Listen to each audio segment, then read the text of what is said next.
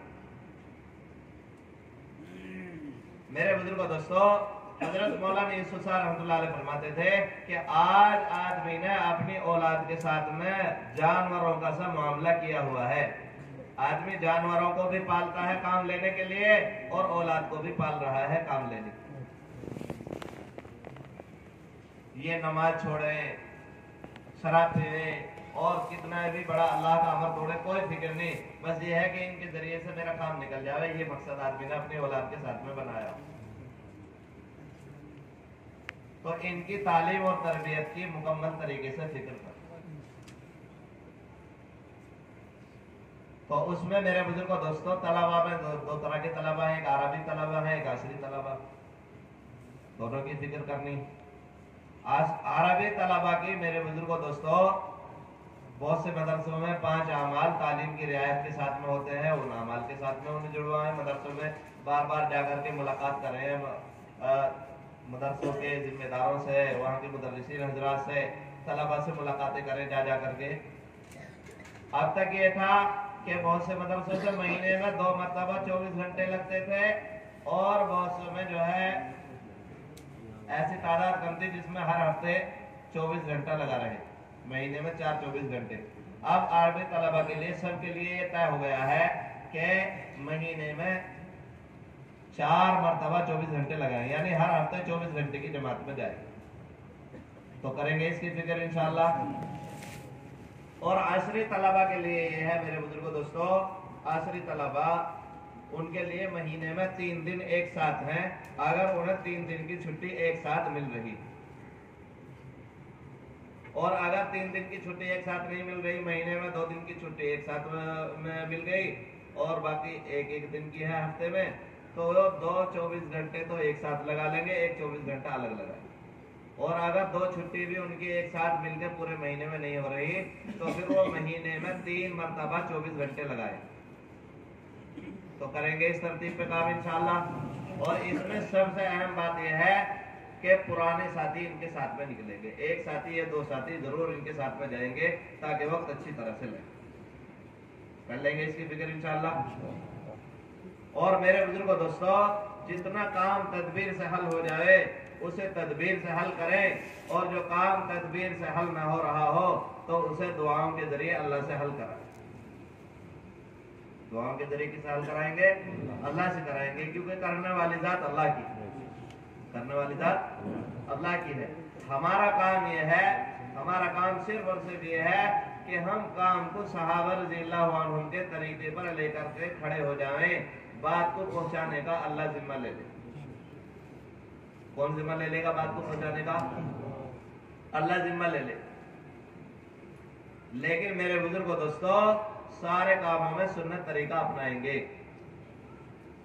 ہر کام میں ہمیں یہ دیکھ کے چلنا ہے اور عمل میں لانا ہے کہ صحابہ رضی اللہ عنہم کس کام کو کیسے کرتے تھے، ان کی عبادات کیسی تھی، ان کی نصیحتیں کیسی تھی، صحابہ رضی اللہ عنہم کی وصیتیں کیسی تھی، ان کے خطوط کیسے ہوتے تھے، ان کے مذاکرے کیسے ہوتے تھے، صحابہ رضی اللہ عنہم کس طریقے سے کارگزاری لیتے تھے، اور کس طرح سے صحابہ رضی اللہ عنہم نصیحتیں کرتے تھے، کس طریقے سے صحابہ رضی اللہ عنہم بیانات کرتے تھے۔ یہ ساری چیزیں ہمیں صحابہ سے لے، کیونکہ محمد صلی اللہ علیہ وسلم کی زندگی یہ قرآن کریم کی تفسیر ہے، اور صحابہ رضی اللہ عنہم کی زندگی یہ محمد صلی اللہ علیہ وسلم کی زندگی کی تفسیر۔